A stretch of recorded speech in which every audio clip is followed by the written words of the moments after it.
ദേവീദേവന്മാര്, വിഗ്രഹങ്ങള്, അത് ഉണ്ടാക്കുന്നത്, അതിനെ വണങ്ങുന്നത്, അതിനെ ആരാധിക്കുന്നത് കടുകട്ടായം തടയുന്ന പരാമർശനമാണ് ഈ പുറപ്പാട് 20 ആദ്യ വാക്യങ്ങളിൽ കാണുന്ന ആകാശത്തിലോ ഭൂമിയിലോ സമുദ്രം ഒന്നിൻ്റെയും സ്വരൂപം സദൃശ്യം ഉണ്ടാക്കരുത്, വണങ്ങരുത്, ആരാധിക്കരുത് പറയുന്നത്. അല്ലാതെ ദൈവത്തിൻ്റെ പക്കലേക്ക് നമ്മുടെ ഉള്ളത്തെ ഉയർത്താനായിട്ടുള്ള നമ്മുടെ ദൈവം നൽകിയ കഴിവ് വെച്ചുകൊണ്ട് വരച്ചും അല്ലെങ്കിൽ ഉണ്ടാക്കിയും ഒക്കെ നമ്മൾ എന്തെങ്കിലും ഉപയോഗിച്ചിട്ട് നമ്മൾ കുരിശ്, ഈശോയുടെ കുരിശ് രൂപം, വിശുദ്ധ രൂപങ്ങൾ, അത് നമുക്ക് ദൈവം നൽകിയ കഴിവ്, ബസാലിന് കൊടുത്ത കഴിവുള്ള ആൾക്കാർ ഇന്നുകൊണ്ട് അവരുണ്ടാക്കുന്നു, അത് നമ്മൾ എടുത്തു വെക്കുന്നു. ആ രൂപത്തിൻ്റെ പേര് നമ്മൾ വണങ്ങുമ്പോൾ ആ രൂപത്തിൻ്റെ തടിയ കല്ലിനെ അല്ല, ആ രൂപം കാണിക്കുന്ന നമുക്ക് തരുന്ന ഓർമ്മ, യേശു പിതാവ് ചെയ്തത്, മാതാവ് ചെയ്തത്, കുരിശിലെ ഈശോയുടെ ബലി, അതിലേക്ക് നമ്മുടെ ഓർമ്മ പോകുന്നത്.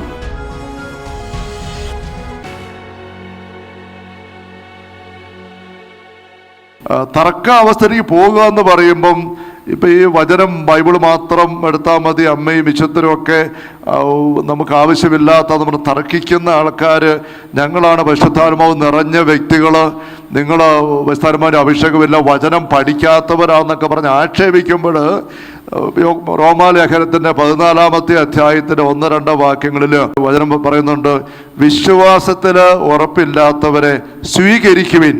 അത് അഭിപ്രായ വ്യത്യാസങ്ങൾക്ക് തർക്കിക്കാനാകരുത്. വിശ്വാസങ്ങൾ വ്യത്യാസമായിട്ടുണ്ടോ? ഫിലിപ്പിയ ലേഖനത്തിന്റെ 3-ാമത്തെ അധ്യായത്തിൽ പൗലോസ് അപ്പോസ്തലൻ പഠിപ്പിക്കുന്നുണ്ടല്ലോ, താൻ നടത്തുന്ന ആത്മീയ പോരാട്ടത്തെക്കുറിച്ച് പറയുകയാണ്.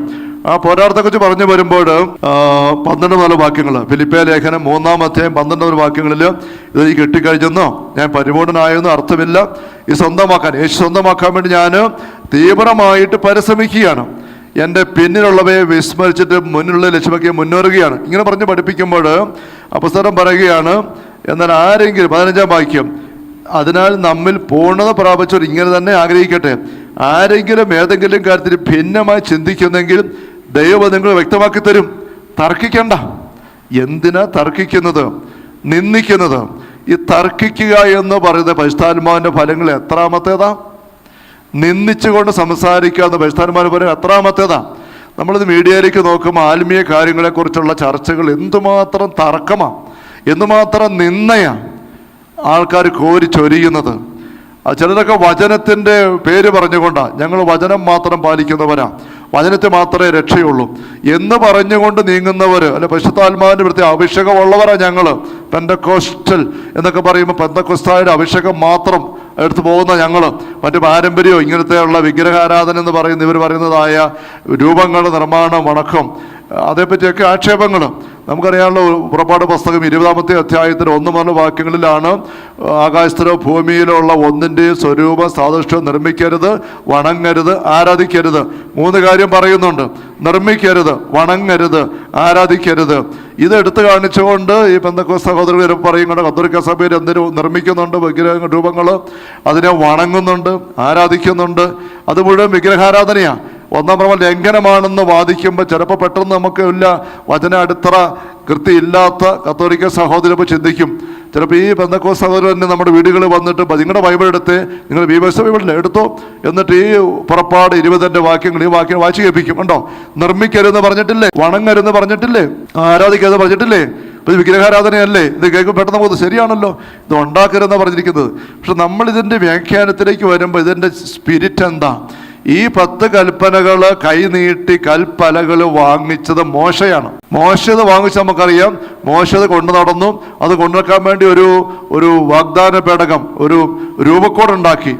ആ രൂപക്കോട് ഉണ്ടാക്കുമ്പം അതിനുവേണ്ടി മോശ ആൾക്കാരെ വിളിച്ചു ചേർക്കുമ്പം ബസാലേൽ എന്ന് പറയുന്ന ഈ പുറപ്പാടിൻ്റെ പുസ്തകത്തിൽ വീണ്ടും വായിച്ചുമ്പോൾ കാണാം, ബസാലേൽ എന്ന് പറഞ്ഞൊരു വ്യക്തിയെ പറ്റി പേരെടുത്ത് മോശ പറയുകയാണ്. എന്താ അങ്ങയുടെ പ്രത്യേകത? അങ്ങേര് നല്ല ശില്പകലാ വൈദഗ്ധ്യം ഉള്ള വ്യക്തിയാണ്. പുറപ്പാട് 35-ന്റെ 30-39 വാക്യങ്ങളാണ്. അവിടെ പറയാണ്, ഊറിയുടെ മകൻ ബസാലേലിന്റെ കർത്താവ് പ്രത്യേകം തെരഞ്ഞെടുത്തിരിക്കുന്നു, അവിടുന്ന് അവന് ദൈവിക ചൈതന്യം നിറച്ചിരിക്കുന്നു, സാമർഥ്യവും ബുദ്ധിശക്തിയും വിജ്ഞാനവും എല്ലാത്തരം ശില്പവേലകളിലുമുള്ള വൈദഗ്ധ്യവും നൽകി അവനെ അനുഗ്രഹിച്ചിരിക്കുന്നു. എല്ലാത്തരം ശില്പവേലകളുള്ള വൈദഗ്ധ്യം നൽകി ബസാലേൽ അനുഗ്രഹിച്ചിരിക്കുന്നു. എന്തിനൊക്കെ വേണ്ടിയിട്ടാണ്? കലാരൂപങ്ങൾ ആസൂത്രണം ചെയ്യുക, സ്വർണം, വെള്ളി, ഓട എന്നിവ കൊണ്ട് പണിയുക, പതിക്കാൻ രക്തങ്ങൾ ചെത്തിമിനുക്ക്, തടിയിൽ കൊത്തുപണി ചെയ്യുക. എന്നിങ്ങനെ എല്ലാത്തരം ശില്പവേലകൾക്കും വേണ്ടിയാണിത്. എല്ലാത്തരം ശില്പവേലകളും ചെയ്യാനുള്ള കഴിവ് ബസാലയിൽ നൽകിയത് മോശ തന്നെ പറഞ്ഞിരിക്കുക. എങ്ങനെയൊക്കെ തടി കൊണ്ടോ സ്വർണം കൊണ്ടോ വെള്ളി കൊണ്ടോ അങ്ങനെ കൊത്തുപണി ചെയ്യാം. ഏതൊരു ശില്പകലാ വിദഗ്ധനും ചെയ്യുന്ന ഏതുതരം 35-ാം വാക്യത്തിന് അവസാനം പറയുകയാണ്, ചിത്രത്തുന്നൽ നടത്തുന്നവനോ നെയ്ത്തുകാരനോ മറ്റേതെങ്കിലും തൊഴിൽക്കാരനോ ശില്പകലാ വിദഗ്ധനോ ചെയ്യുന്ന ഏതുതരം ജോലിയിലും ഏർപ്പെടുന്നതിന് വേണ്ട തികഞ്ഞ കഴിവ് അവിടുന്ന് അവർക്ക് നൽകി എന്ന് പറഞ്ഞിരിക്കുകയാണ്. അപ്പൊ ഇങ്ങനെയുള്ള ശില്പങ്ങൾ ഉണ്ടാക്കുക എന്ന് പറയുന്നത് നിർമ്മിക്കരുതെന്നുള്ള ഒറ്റ വാക്കിൽ ദൈവം വിലക്കിയതായിരുന്നെങ്കിൽ എന്തിന് മോശ തന്നെ ഈ ബസാലേലിനെ വിളിച്ച് അദ്ദേഹത്തിന് ശില്പകലാ വൈഭവം അടുത്ത് പറഞ്ഞുകൊണ്ട് അദ്ദേഹത്തെ ഈ പണി ഏൽപ്പിച്ച് ചെയ്ത് പണി ഒരു രൂപക്കൂടെ ഉണ്ടാക്കാൻ, ഈ 10 കൽപ്പനയുടെ കൽപ്പലകൾ ചുമന്നുകൊണ്ട് നടക്കാൻ വേണ്ടി നമ്മുടെ പെരുന്നാളിന് നമ്മൾ രൂപക്കൂടെ ഉണ്ടാക്കിയിട്ട് വിശുദ്ധൻ്റെ തിരുസ്വരൂപങ്ങളും ഈശോയുടെ രൂപ നമ്മൾ വെച്ചോട്ട് പോകും. അത് നമ്മുടെ ആദരവ് കാണിക്കുന്ന നമ്മുടെ ഉള്ളിലുള്ള ദൈവസാന്നിധ്യം, ദൈവം വെളിപ്പെടുത്തിയ ഛായകൾ അത് ഉപയോഗിച്ച് നമ്മൾ ആദരിക്കുന്നു. അത്രേ ഉള്ളൂ അതിനകത്ത്. മോശ തന്നെ ചെയ്യിപ്പിച്ചു. തുടർന്ന് നമ്മൾ വായിക്കുകയാണ്, മോശ ഇങ്ങനെ ഉണ്ടാക്കി കഴിഞ്ഞപ്പോൾ സാക്ഷ്യപേടകം ഉണ്ടാക്കുമ്പോൾ 37-ാം അധ്യായം, പുറപ്പാട് 37-ാം അധ്യായത്തിൻ്റെ 1 മുതലുള്ള വാക്യങ്ങളിൽ ആ രൂപക്കൂടിൻ്റെ കാര്യം പറയുമ്പം എന്നിട്ട് പറയാണ്, ആ രൂപക്കൂടിനകത്തുള്ള പീഠം കൃപാസനത്തിൻ്റെ 2 അഗ്രങ്ങൾ സ്ഥാപിക്കാൻ സ്വർണ്ണ തകിട് കൊണ്ട് 2 കെരൂബുകളെ നിർമ്മിച്ചു. 2 അഗ്രങ്ങളിൽ 1 വീതം കൃപാസനത്തോട് ഒന്നായി ചേർത്ത് അവ നിർമ്മിച്ചത്. കെരൂബുകൾ മുകളിലേക്ക് ചിറകൾ വിരിച്ച് കൃപാസനത്തെ മൂടിയിരുന്നു. കൃപാസനത്തിലേക്ക് തിരിച്ച് മുഖാമുഖം നിന്നു. അപ്പൊ സ്വർണം കൊണ്ട് 2 കെരൂബുകൾ അവയെ മാലാഖമാരെ ഉണ്ടാക്കി. അപ്പൊ ആകാശത്തിലുള്ള ഒന്നിന്റെ രൂപം നിർമ്മിക്കരുത് എന്ന് പറഞ്ഞിരിക്കുന്നത് ഈ അർത്ഥത്തിലാണ്. നമ്മൾ പെന്തക്കോസ്തുകാർ പറയുന്ന പോലെയാണെങ്കിൽ ആ നിർദ്ദേശം ആദ്യമായിട്ട് ലംഘിച്ചത് 10 കൽപ്പന വാങ്ങിച്ച മോശ തന്നെയാണ്. കാരണം മോശ തന്നെ ഉണ്ടാക്കിച്ചു. എന്നിട്ട് ഈ മാലാഖമാർ സ്വർണ്ണത്തകിട് കൊണ്ട് ഉണ്ടാക്കി പൊതിഞ്ഞിട്ട് അതും വഹിച്ചുകൊണ്ടാണ് ഇവർ നടന്നത്. വാഗ്ദാനപടം എടുത്തുകൊണ്ട് ദൈവത്തെ സ്തുതിച്ചുകൊണ്ട് ഇസ്രായേൽക്കാർ നടന്നപ്പോഴെല്ലാം ആൾക്കാർ നോക്കുമ്പോൾ കാണുന്ന 2 മാലാഖമാരെയാണ്. അവിടെ നടക്കുള്ള പീഠത്തിൽ 10 കൽപ്പന എഴുതി 2 കൽപ്പലകകൾ, 2 കല്ലുപലകകൾ. ഈ കൽപ്പലകൾ പൊക്കിയിട്ട് നടക്കുകയാണ്. ആ സാക്ഷ്യത്തിന് മുമ്പിൽ ധൂപം അർപ്പിക്കുന്നത്. അപ്പോൾ ഈ പെന്തക്കോസ്തുകാർ ആക്ഷേപിക്കുന്ന രീതിയിലാണെങ്കിൽ ഈ കല്ലുപലകയെ ധൂപിച്ചു, അതിനെ വിഗ്രഹാരാധനയാണ്. മാലാഖ രൂപം ഉണ്ടാക്കി വണങ്ങി ആദരവ് കാണിച്ചു. അതൊരു കാട് കയറിയ തർക്കത്തിൻ്റെ അരൂപിയുടെ ഭാഗമായിട്ടുള്ള വ്യാഖ്യാനമാണ്. എന്ന് മാത്രമല്ല, പിന്നോട്ട് വീണ്ടും നമ്മൾ വായിച്ചു വരുമ്പോൾ എനിക്ക് പറയാൻ കാരണം വന്നപ്പോൾ തമ്പുരാൻ നയിച്ചുകൊണ്ട് പറഞ്ഞ് പങ്കുവെച്ച് പോവുകയാണ്. എവിടേക്കോ ചില കലക്കുകൾ നമ്മൾ ഒഴിവാക്കിയെടുത്തേ പറ്റൂ. ആദ്യമായിട്ട് ഇസ്രായേൽക്കാർ ദേവാലയം ഉണ്ടാക്കിയ സോളമനാണ്. സോളമൻ്റെ ദേവാലയ നിർമ്മാണത്തെക്കുറിച്ച് രാജാക്കന്മാരുടെ 1-ാം പുസ്തകം 6-ാമത്തെ അധ്യായം വായിക്കാൻ പറ്റും. രാജാക്കന്മാരുടെ 1-ാം പുസ്തകത്തിൽ 6-ാമത്തെ അധ്യായത്തിൽ സോളമന് ഈ ദേവാലയം ഉണ്ടാക്കുമ്പം ആ ദേവാലയത്തിനകത്ത് സോളമൻ ഇതുപോലെ തന്നെ കെരൂബുകളെ ഉണ്ടാക്കി, മാലാഖമാരെ ഉണ്ടാക്കി. അതിൻ്റെ വലുപ്പം ഒരു 10-15 അടി പൊക്കമുള്ള മാലാഖമാരെയാണ് ഈ ദേവാലയത്തിൽ ഉണ്ടാക്കി. 10 മുഴം ഉയരമുള്ള 2 കെരൂബുകളെ ഒലിവ് തടി കൊണ്ട് നിർമ്മിച്ച് ശ്രീകോവിലിൽ സ്ഥാപിച്ചു. രാജാക്കന്മാരുടെ 1-ാം പുസ്തകം 6-ാം അധ്യായം 23-ാം വാക്യം 23-ാം വാക്യം. 10 മുഴവെന്ന് വെച്ചാൽ നമ്മുടെ ഒരു 14 അടിയാണ്, അല്ലെ 15 അടി. 15 അടി നമ്മുടെ ഈ ഹാളിൻ്റെ പൊക്കം 13 അടിയേ ഉള്ളൂ. ഇതിനേക്കാളും പൊക്കത്തിൽ ഒലിവ് തടി കൊണ്ട് 2 മാലാഖമാർ ചിറക് വിരിച്ച്, എന്നിട്ട് ആ തടി കൊണ്ടുണ്ടാക്കിയതിനെ സ്വർണം കൊണ്ട് പൊതിഞ്ഞു. സ്വർണം കൊണ്ട് അതിനെ പൊതിഞ്ഞു. അങ്ങനെ വീണ്ടും 32-ാം വാക്യം പറയുകയാണ്, അതേ അധ്യായം 6-ാം അധ്യായം, ഒലിവ് തടിയെ തീർത്ത 2 കഥകളിലും കെരൂബ, ഈന്തപ്പന, വിടർന്ന പുഷ്പങ്ങൾ കൊത്തി.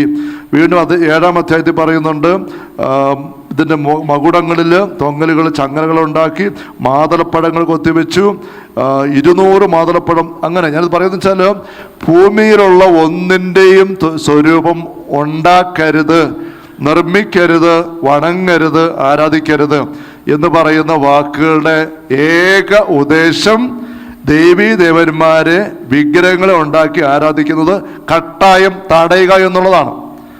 ദേവീദേവന്മാര് വിഗ്രഹങ്ങൾ അത് ഉണ്ടാക്കുന്നത്, അതിനെ വണങ്ങുന്നത്, അതിനെ ആരാധിക്കുന്നത് കട്ടായം തടയുന്ന പരാമർശനമാണ് ഈ പുറപ്പാട് 20-ന്റെ ആദ്യ വാക്യങ്ങൾ കാണുന്ന ആകാശത്തിലോ ഭൂമിയിലോ സമുദ്രം ഒന്നിൻ്റെയും സ്വരൂപം സദൃശം ഉണ്ടാക്കരുത്, വണങ്ങരുത്, ആരാധിക്കരുത് പറയുന്നത്. അല്ലാതെ ദൈവത്തിൻ്റെ പക്കലേക്ക് നമ്മുടെ ഉള്ളത്തെ ഉയർത്താനായിട്ടുള്ള നമ്മുടെ ദൈവം നൽകിയ കഴിവ് വെച്ചുകൊണ്ട് വരച്ചും അല്ലെങ്കിൽ ഉണ്ടാക്കിയൊക്കെ നമ്മൾ എന്തെങ്കിലും ഉപയോഗിച്ചിട്ട് നമ്മൾ കുരിശ്, ഈശോയുടെ കുരിശ് രൂപം, വിശുദ്ധ രൂപങ്ങൾ, അത് നമുക്ക് ദൈവം നൽകിയ കഴിവ്, ബസാലിന് കൊടുത്ത കഴിവുള്ള ആൾക്കാർ ഇന്നുകൊണ്ട് അവരുണ്ടാക്കുന്നു, അത് നമ്മൾ എടുത്തു വെക്കുന്നു. ആ രൂപത്തിൻ്റെ പേര് നമ്മൾ വണങ്ങുമ്പോൾ ആ രൂപത്തിൻ്റെ തടിയ കല്ലിനെ അല്ല, ആ രൂപം കാണിക്കുന്ന നമുക്ക് തരുന്ന ഓർമ്മ, യോസേപ്പ് പിതാവ് ചെയ്തത്, മാതാവ് ചെയ്തത്, കുരിശിലെ ഈശോയുടെ ബലി, അതിലേക്ക് നമ്മൾ ഓർമ്മ പോകുന്നത്. അരൂപിയായ ദൈവം മനുഷ്യർക്ക് കാണാൻ വേണ്ടി, അനുഭവിക്കാൻ വേണ്ടി രൂപം ധരിച്ച് വന്ന ഈശോ. അപ്പോൾ ഒരു രൂപം ആവശ്യമില്ലായിരുന്നെങ്കിൽ ഈശോ എന്തിനാ, ദൈവം എന്തിനാ മനുഷ്യനായിട്ട് മനുഷ്യരൂപം ധരിച്ചത്? അരൂപിയായിട്ട് വന്നിങ്ങ് നടന്ന് രക്ഷകനെ പറഞ്ഞു അല്ല. യോഹന്നാന്റെ 1-ാം ലേഖനം 1-ാം അധ്യായം 1 മുതൽ വാക്യങ്ങൾ പറയുന്ന പോലെ ആദ്യം മുതലുണ്ടായിരുന്ന വചനം വെളിപ്പെട്ടു, ഞങ്ങൾ കണ്ടു, സ്വന്തം കണ്ടു, സൂക്ഷിച്ചു, വീക്ഷിച്ചു, കൈകൊണ്ട് തൊട്ടു, ചെവി കൊണ്ട് കേട്ടു. പഞ്ചേന്ദ്രിയങ്ങളുള്ള നമുക്ക് പഞ്ചേന്ദ്രിയങ്ങളിലൂടെ ദൈവത്തിലേക്ക് വരാൻ, ദൈവത്തെ അറിയാൻ വഴി ദൈവം തന്നെ തുറന്നിരിക്കുന്നത്. അതിൻ്റെ ബാക്കിയാണ് മനുഷ്യരൂപത്തിൽ ഈ ഭൂമിയിൽ നടന്ന് ആ ജീവിതം പൂർത്തിയാക്കി കഴിയുമ്പോൾ സ്വർഗത്തിലേക്ക് പോയി ഈശോ. ആ ഈശോയുടെ രൂപം ദൈവം നൽകിയ കഴിവ് ഉപയോഗിച്ച് നമ്മൾ കൊത്തിവെക്കുന്നു, വരച്ചു വെക്കുന്നു. അതിലേക്ക് നോക്കുമ്പം ഭൂമിയിൽ ഉണ്ടായിരുന്ന മനുഷ്യനായി അവതരിച്ച ഈശോയെ തന്നെ നമ്മൾ കാണുന്നു, ഓർക്കുന്നു എല്ലാം. അവിടെ ഇങ്ങനെയുള്ള മേഖല ഒരു വിഗ്രഹാരാധനയുമാണ്, തെറ്റ് ഒന്നുമില്ല എന്നുള്ളത് വചനം തന്നെ സാക്ഷ്യപ്പെടുത്തുകയാണ്. അതല്ല എന്ന് പറഞ്ഞ് വാദിക്കാൻ ആരെങ്കിലും തയ്യാറാകുന്നുണ്ടെങ്കിൽ അവരാദ്യമായിട്ട് എതിർക്കുന്നത് മോശയും ഈ ആദ്യത്തെ ദേവാലയം യഹൂദരുണ്ടാക്കിയ സോളമനെ തന്നെയാണ്. യഹൂദർക്ക് 1-ാം ദേവാലയത്തിൻ്റെ വിശുദ്ധ സ്ഥലം, അതിവിസ്ഥലം ശ്രീകോവില്, അതിനകത്ത് ഈ 15 അടി പൊക്കമുള്ള 2 വിഗ്രഹങ്ങൾ, നിവര് പറയുന്ന രൂപങ്ങളും മാലാഖമാർ ഉണ്ടാക്കി വെക്കാൻ ഒരു മടിയും തോന്നിയില്ല, ഒരു അറപ്പും തോന്നിയില്ല, ഒരു അസ്വസ്ഥ തോന്നിയില്ല. അവിടെ നമ്മൾക്ക് ദൈവം നൽകിയ കഴിവ് ഉപയോഗിച്ച് ദൈവികമായ കാര്യങ്ങളെ നമ്മുടെ കണ്ണും കാതും ഒക്കെ വെച്ച് കൂടുതൽ ഉൾക്കൊള്ളാൻ പാകത്തിനുണ്ടാക്കുന്ന ഒരു തിരുസ്വരൂപ ചിത്രങ്ങളും ദൈവത്താൽ വിലക്കപ്പെട്ടതല്ല നമ്മൾ മനസ്സിലാക്കണം. Hallelujah, hallelujah, hallelujah.